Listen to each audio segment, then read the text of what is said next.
je vous remercie beaucoup.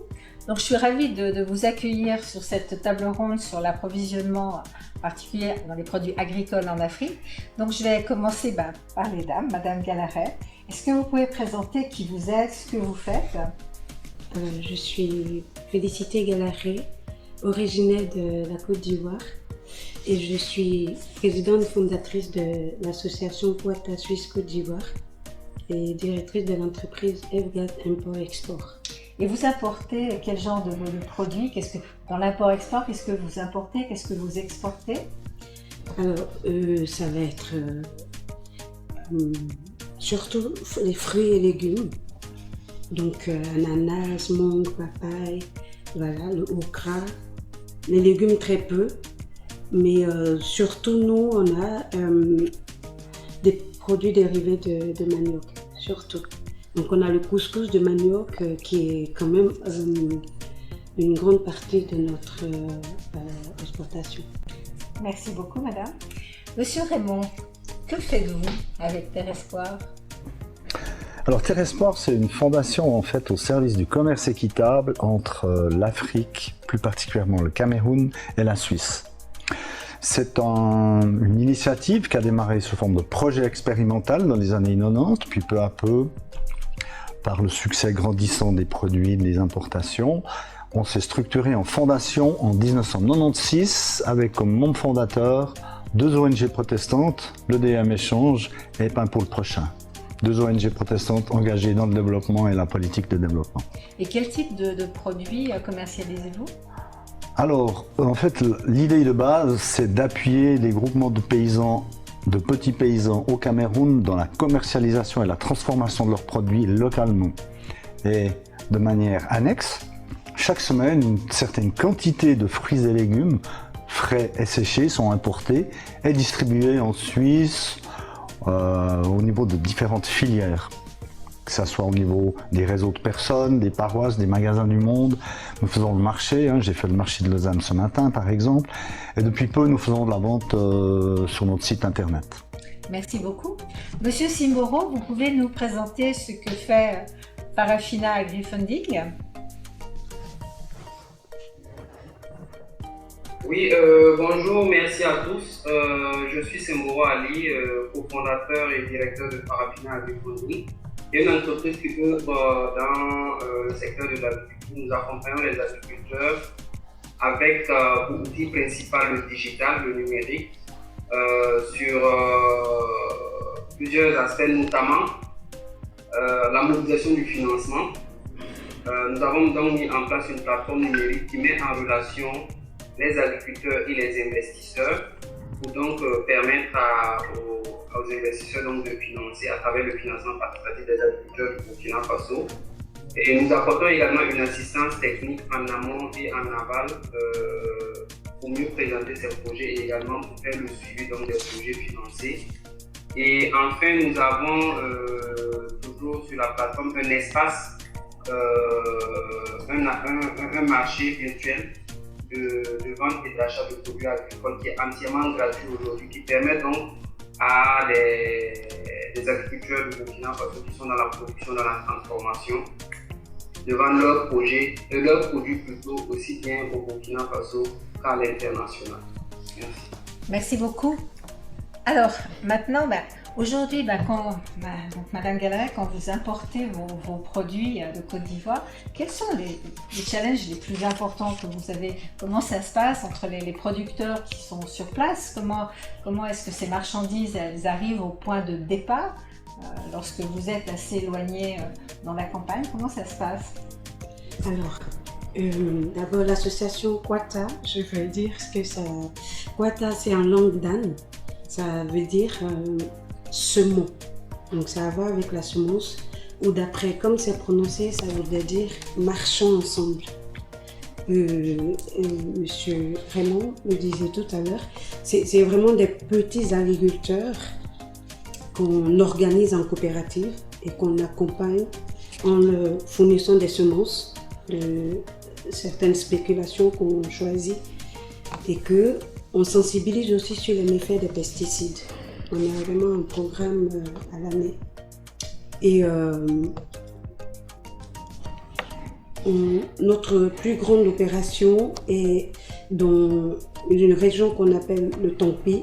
C'est à 800 km d'Abidjan. C'est quand même très très loin. Pourquoi on a choisi cette région?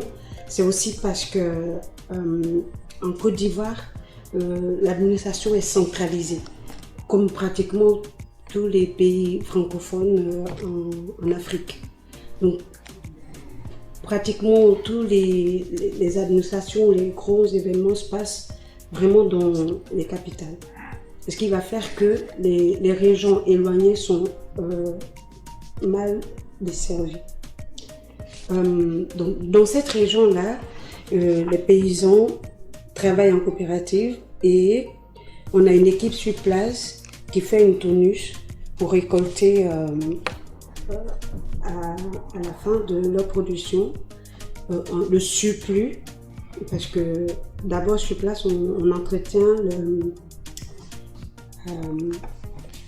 je me rappelais du mot tout à l'heure, et donc c'est le surplus de leur production qu'on va amener sur Abidjan.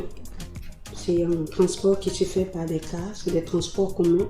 On n'a pas encore de véhicule typique pour ça, donc on essaie de faire avec les moyens de bord sur place. Et voilà, on le reçoit à l'aéroport pour les fruits. Et on a certains produits, surtout les produits secs, qu'on fait par bateau. On appelle ça des groupages. Donc on le fait avec plusieurs autres commerçants, voilà. Merci beaucoup. Et puis, pour vous, quels sont vos challenges pour récupérer la marchandise et puis les lieux de production? Alors, nos challenges au niveau du Cameroun sont nombreux parce que la situation politique n'est pas simple. De plus, nos producteurs de mangue sont dans la zone du sud-ouest vers Limbé où il y a un mouvement indépendantiste anglophone qui a provoqué en fait l'exode intérieur de plus de 500 000 personnes. C'est une contrainte, donc c'est la distance, c'est les questions politiques, parce qu'au niveau de la mangue par exemple, nous avons le problème phytosanitaire de la mouche de la mangue qui nécessite un inspectorat régulier. Et vu que c'est dans une zone de conflit, les inspecteurs ne sont pas toujours très motivés à aller faire leur travail.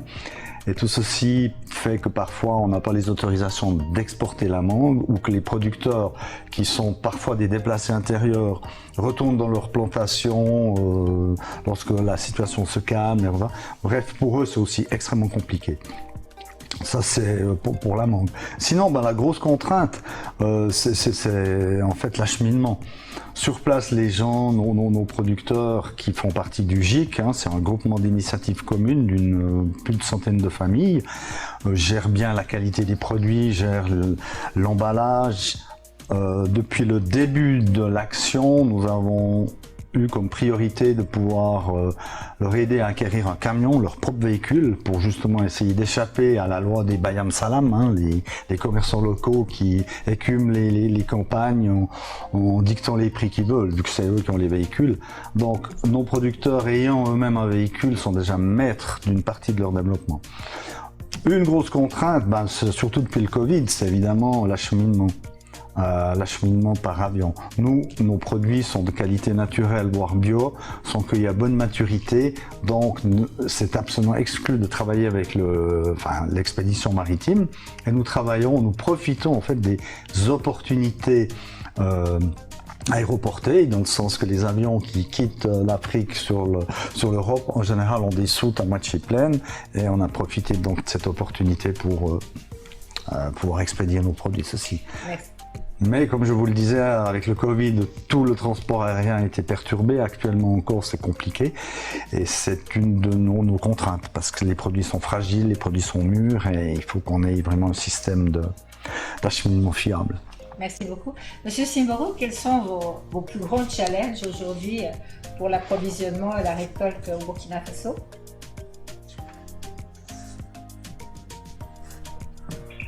Oui, ce qu'il faut dire, c'est que nous déjà, on accompagne les producteurs qui ont reçu du financement à travers la plateforme, et on s'est rendu compte que l'une des plus grandes difficultés vraiment c'est l'accès aux équipements et aux intrants. à travers des circuits de distribution et même la logistique adaptée.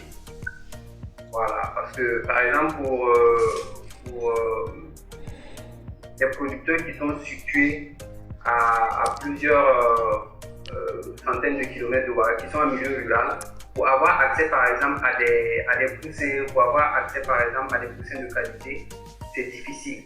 Les moyens logistiques ne sont pas adaptés pour faire tout le transport des poussins.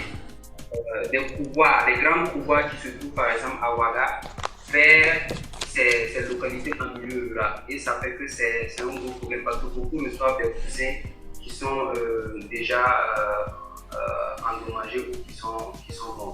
Donc ça déjà c'est l'approvisionnement de nos producteurs-là avec déjà le matériel, parce que s'ils veulent même acquérir le matériel, ça coûte cher, mais également les intrants, tout ce qui est matières premières pour la production de leurs produits. Ensuite, une fois qu'ils finissent la production aussi, il y a que la production est faite généralement et destinée au milieu urbain. Et quand ils finissent, pour maintenant faire transporter ça vers le milieu urbain, avoir même des preneurs à de bons prix qui arrangent en fait ces producteurs-là, c'est difficile. Donc, la logistique aussi pour pouvoir transporter leurs produits vers les milieux urbains, qui sont les grands consommateurs, et même pouvoir exporter hors du Burkina, c'est assez difficile. Déjà, quand je prends au niveau du Burkina, même du milieu rural vers le milieu urbain, il n'y a pas de moyens logistiques adaptés pour certains produits. Quand on prend les produits périssables, c'est assez difficile, que ce soit les produits d'élevage ou les produits de l'agriculture, même de la maraîchère-culture. C'est difficile de pouvoir faire une bonne conservation, de pouvoir faire un bon transport. Il faut des moyens logistiques adaptés déjà pour envoyer en milieu urbain. Et aussi avoir beaucoup d'acteurs. Aujourd'hui au Burkina, il n'y a pas un acteur spécialisé pour le transport des produits agricoles au Burkina. Donc du coup, ils sont obligés les producteurs sont obligés de travailler avec les transports existants et qui n'est pas souvent très très avantageux, déjà par le coût, mais également par les conditions de transport qui détériorent les produits. Ensuite, il y a les difficultés de pouvoir faire l'exportation donc, hors du Burkina. Si c'est dans la sous-région ouest africaine, c'est plus ou moins simple. Alors, maintenant, moi, je vais vous poser d'autres questions. Donc, aujourd'hui, vous avez ces produits frais. Donc, tous les deux, vous m'avez dit que vous arrivez avec des produits frais qui viennent par avion. Mm-hmm. Mais je veux dire, au niveau du prix, est-ce que vous êtes en concurrence avec d'autres, je veux dire, des mangues, elles vont peut-être venir effectivement également d'Asie ou d'Amérique latine ou du Moyen-Orient. Comment est-ce que vos prix sont concurrentiels en venant en avion? Madame Galaret?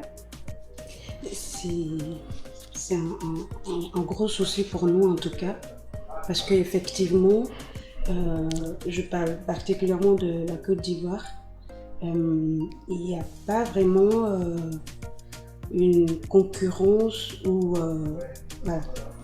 Ce qui va faire qu'on a des offres de fret très élevées. Du coup, effectivement, quand même les mangues qui viennent du Pérou, d'après ce qu'on voit sur le marché suisse, sont nettement moins chères. Par contre, est-ce que c'est les mêmes qualités? Ça, c'est une autre question. le fait qu'on soit organisé autrement avec nos paysans, je trouve aussi c'est une raison qui fait que la qualité du service qu'on offre avec ces produits-là va faire aussi que voilà, le prix va être un petit peu plus élevé. Donc sur les marchés, Monsieur Raymond, est-ce que lorsque vous vous retrouvez, je veux dire, sur le marché comme Madame Galaret avec d'autres mangues, il y a aussi les produits de saison, les mangues les saisons de récolte ne sont pas les mêmes en Amérique latine qu'en Afrique. Est-ce que les gens vont comparer les prix sur une mangue où ils vont dire ah ben, je préfère la mangue africaine, je suis prêt à payer plus ou pas du tout? Alors je rejoins Madame Félicité. En effet, au niveau de l'Afrique, le fret, les produits, tout ça, font que nos produits sont plus chers en général que d'autres produits identiques que l'on trouve soit dans les grandes surfaces, soit sur les marchés, mais pour une qualité différente. Nos produits, par exemple, au niveau de Terresport, c'est vraiment des produits du terroir africain, ce sont de vieilles variétés locales, notamment la banane de Tikou ou la mangue émeraude. Et nos clients, finalement, viennent chez nous parce que la qualité de ces produits, notamment de l'ananas, de la mangue et de la banane, est, je peux l'affirmer nettement, supérieure à ce que l'on peut trouver dans les grandes surfaces. Et c'est ça qui nous permet de justifier, de tenir le coup, parce que nos produits sont quand même 20 à 30% plus chers que ceux des grandes surfaces, si je prends Terresport.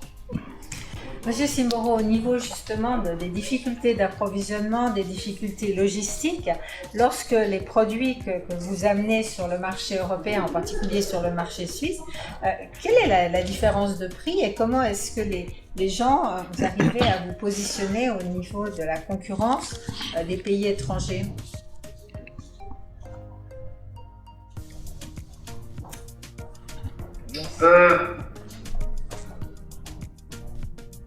Bon, oui, c'est vrai que nous n'avons pas encore exporté vers la Suisse, mais en faisant une comparaison de ce qu'on voit par rapport au prix, il faut dire que les prix sont quasiment multipliés par 5 fois, par 10 par rapport au prix qu'on a sur le marché burkinabé. Je pense que cela est lié, comme on disait tantôt, au fret. Voilà, c'est de trouver vraiment des moyens pour optimiser cela, parce que je suppose que si les prix des produits sont plus accessibles dans les pays occidentaux, la demande va s'accroître et au niveau la demande va s'accroître au niveau des magasins de vente en Suisse. Et donc, au niveau des producteurs aussi, il y aura une plus grande demande et une plus grande production alors. Donc pour nous, c'est vraiment ça. Mais bon, par rapport à la perception, on se dit que les prix en Afrique et puis en Europe ne peuvent pas être pareils. Mais bon, c'est un peu ça.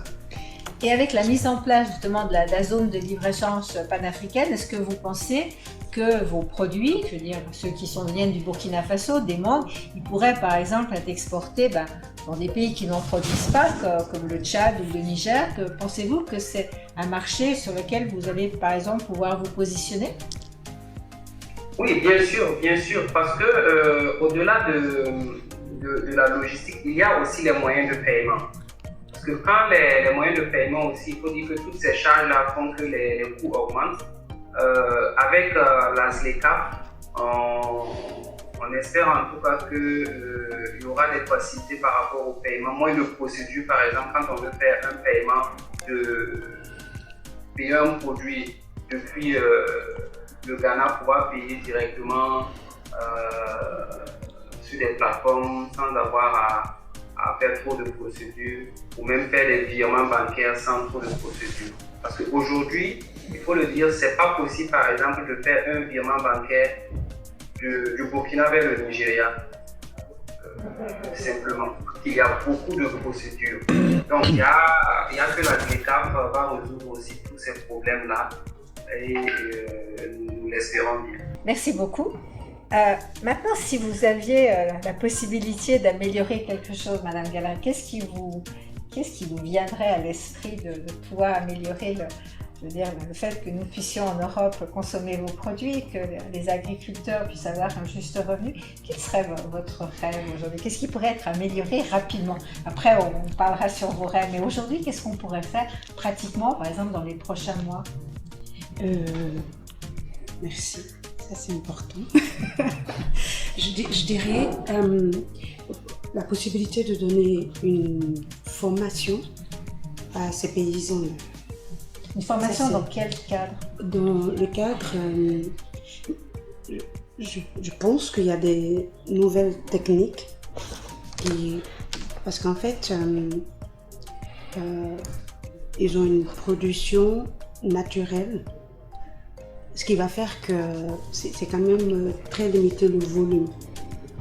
Et je sais qu'il y a des possibilités de cultiver un peu plus sans forcément utiliser des pesticides ou une production industrielle. Vous avez déjà entendu parler de ce qu'on appelle le biodynamique, la permaculture, ce sont des choses comme ça auxquelles vous pensiez? Oui, voilà, exactement. Je pense que voilà, nos paysans auraient besoin de ces genres de formation. Et de deux, est-ce qu'on pourrait parler de financement? Je crois que oui. Absolument. Vous êtes libre de parler de ce que vous voulez ici. Oui, parce que j'ai même fait une vidéo dernièrement avec nos paysans. Les moyens, les outils de travail sont vraiment la daba, la machette, voilà. Même avec toutes les bonnes volontés du monde, je pense quand même que voilà, il faut pouvoir financer le milieu agricole. Alors, Monsieur Simboro, je crois que vous avez un marché proche sur la Côte d'Ivoire de mettre en place ce que fait aujourd'hui Farafina Agri-Funding. Est-ce que vous pensez que vous pourriez aider les agriculteurs de Côte d'Ivoire à acquérir ce matériel de base? Oui, bien sûr, je pense que ça pourrait être bien sûr mis en œuvre en Côte d'Ivoire. C'est vrai que déjà sur la plateforme Agri-Funding, il y a des fournisseurs de matériel qui en tout cas, mais qui sont pour la plupart déjà basés au fait au Burkina. Donc ils viennent sur la plateforme et ils mettent leur matériel en ligne, de sorte à ce que les producteurs qui sont sur notre plateforme voient et donc rentrent en contact avec eux.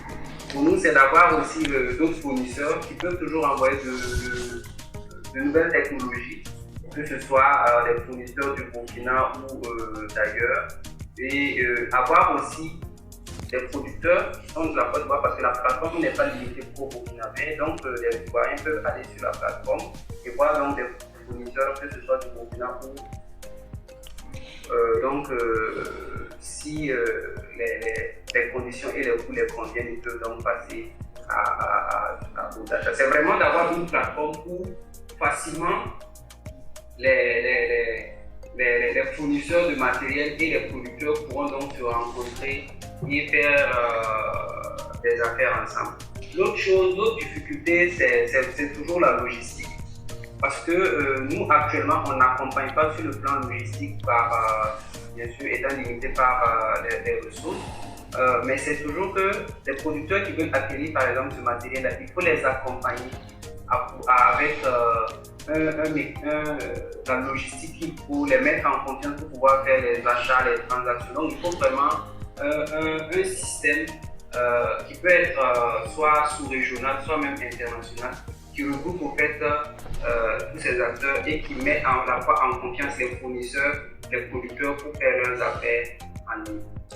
Je me pose une question, on parlait tout à l'heure de formation au niveau des agriculteurs, je sais que c'est quelque chose que vous faites.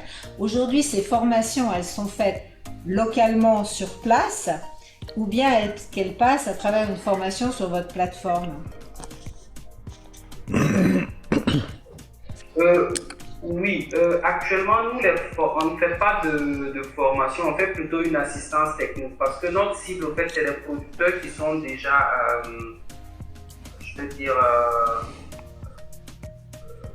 qui sont déjà en activité, qui maîtrisent plus ou moins leur domaine. Ce que nous apportons, nous avons des experts maintenant qui leur apportent au fait des appuis conseils ponctuels en se rendant sur leur site déjà, c'est sur site, c'est de façon individuelle au fait. Voilà, ce n'est pas des formations avec qui regroupent plusieurs personnes. C'est vraiment puisqu'on fait des visites de site, on fait des suivis des producteurs financés. Donc on a des experts vraiment sectoriels qui les accompagnent de façon particulière sur leurs besoins. Et voilà comment ça se passe à travers des appuis conseils sur comment améliorer, comment avancer. Et quand vous donnez ces appuis spécifiques, ils sont donnés, c'est juste pas par curiosité, pour voir si on pourrait faire quelque chose d'autre. Elles sont données plutôt en langue locale ou elles sont données dans la langue véhiculaire en français, par exemple? Les appuis sont donnés en français et en langue locale parce qu'on a parmi nos producteurs certains qui ne sont pas très instruits sur le français. Donc du coup, on échange parmi nos experts. Heureusement, il y en a qui maîtrisent les langues locales. Donc du coup, échange avec eux pour faciliter la compréhension. Merci beaucoup. Monsieur Raymond, qu'est-ce que vous voyez à court terme qui pourrait améliorer la situation?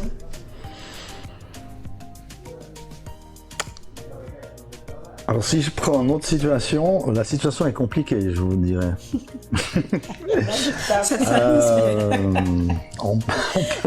On peut arranger des noix sur un bâton, mais avec la crise de l'énergie et tout, et maintenant avec l'augmentation du prix du fret, suite au Covid en plus, les marges qui sont nécessaires pour notre organisation ici en Suisse de vivre se réduisent. Nos consommateurs également sont touchés et c'est vraiment assez compliqué. Maintenant, je dirais simplement, on va pas désespérer. Sur place au Cameroun, avec nos producteurs, on travaille en agroécologie depuis une vingtaine d'années. Ils sont formés régulièrement. Il y a vraiment une grande maîtrise de ces techniques-là. Après, il y a un problème du marché local. Le marché d'exportation est très ouvert et demande d'ailleurs des produits bio voire de qualité naturelle. Mais sur place au Cameroun, c'est difficile de valoriser des produits bio au niveau des prix. Les classes moyennes ou les classes même supérieures à Douala et à Yaoundé sont pas encore totalement prêtes à payer une plus-value, ce qui fait que les paysans sont découragés et finalement, à part pour le marché d'exportation, ne sont pas encouragés à continuer, à renforcer cette démarche agroécologique. Donc pour moi, mon rêve, c'est que au niveau de Douala ou de Yaoundé, il y ait des magasins du monde où il y ait vraiment toute une frange de la population qui réclame et qui soit prêt à payer un peu plus aux producteurs pour des produits de qualité, quoi. Si vous deviez avoir une action, on va dire marketing, pour sensibiliser, avec compte la classe moyenne camerounaise sur ces produits, qu'est-ce que vous utiliseriez comme canaux d'information? Moi, je dirais que la problématique de l'agriculture, en tout cas, je pense que c'est global, c'est en Afrique. On a ce problème d'appropriation des terres par de grandes sociétés américaines ou chinoises. Au Cameroun, il y a plus de 10 000 hectares qui ont été mis en culture dans des grandes, sous forme de palmeraie, une grande société américaine. Les Chinois également vraiment s'approprient pour des bails de plus de 99 ans à des prix ridiculement bas. Alors je crois qu'il y a quand même une prise de position politique au niveau des autorités à avoir pour encourager vraiment une agriculture locale.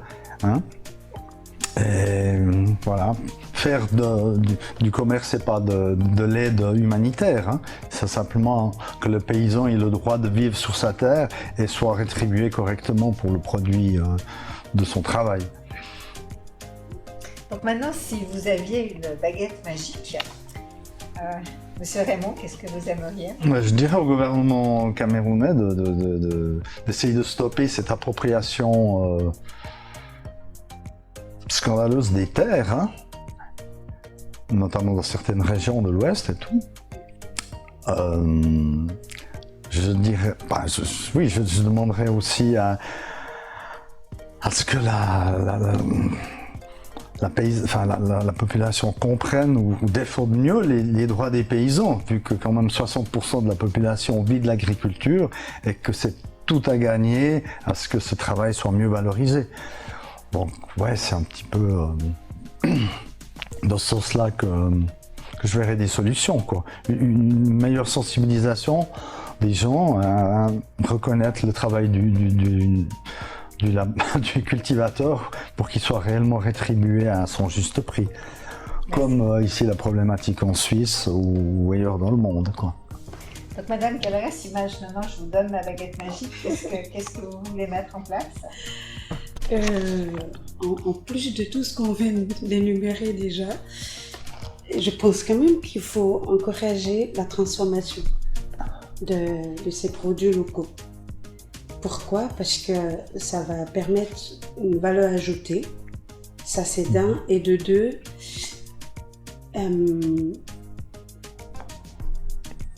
ça va enlever beaucoup de stress aux paysans.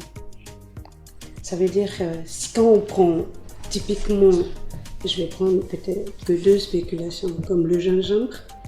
Si on fait un jus de gingembre qui va durer 6 mois par exemple, ou des pastilles de gingembre ou la poudre de gingembre, voilà, le kilo de gingembre en Côte d'Ivoire il est à 500-600 francs.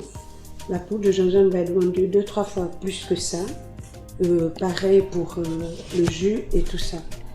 Le manioc aussi, on a beaucoup de produits dérivés de manioc qu'on pourrait valoriser.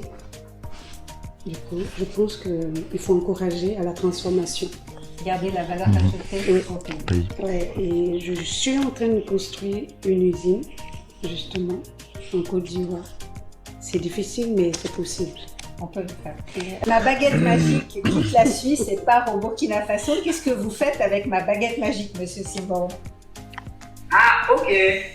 Ben oui, si j'ai la baguette magique, c'est vraiment de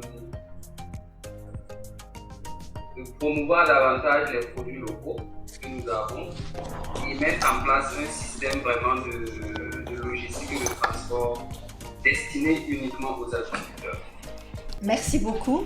Est-ce que vous avez encore un petit mot à dire à ceux qui nous écoutent, Madame Galaret?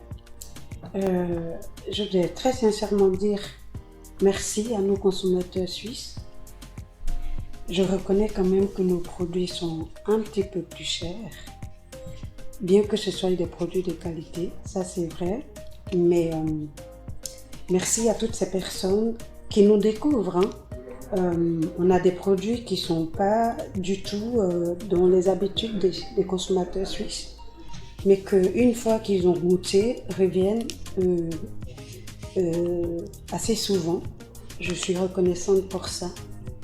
Et du côté de mon pays, et comme le disait tout à l'heure M. Raymond, il faut vraiment encourager les gouvernements à investir dans l'agriculture.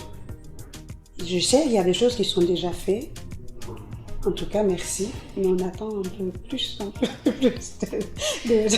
Voilà. Monsieur Raymond, un dernier mot avec Terre Espoir. Terre Espoir.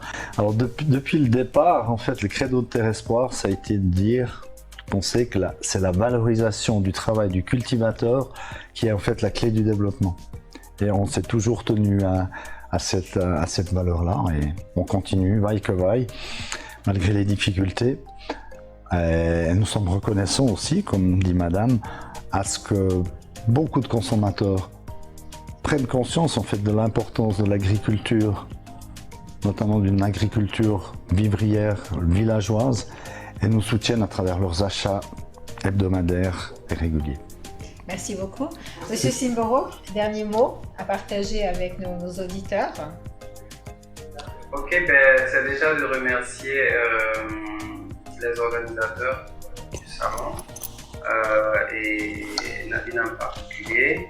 Remercier également tous ceux qui nous suivent, que ce soit en Afrique et en Suisse, en Occident. C'est de dire aussi que nous avons des producteurs qui sont engagés, qui sont compétents et qui, en fonction donc de vos besoins, pourraient donc produire des produits agricoles adaptés à vos besoins. Et parce que sur la plateforme, nous avons l'option du préachat, ce qui permettrait d'avoir des produits adaptés. Nous vous invitons en tout cas à faire un tour sur la plateforme pour voir nos magnifiques promoteurs et également les accompagner autant que possible pour accroître leur production et pouvoir donc atteindre l'autosuffisance alimentaire au Burkina, en Afrique et dans le monde. Merci. Alors je vais tous vous remercier et puis nous allons pouvoir après découvrir les produits que vous nous avez amenés et puis merci beaucoup.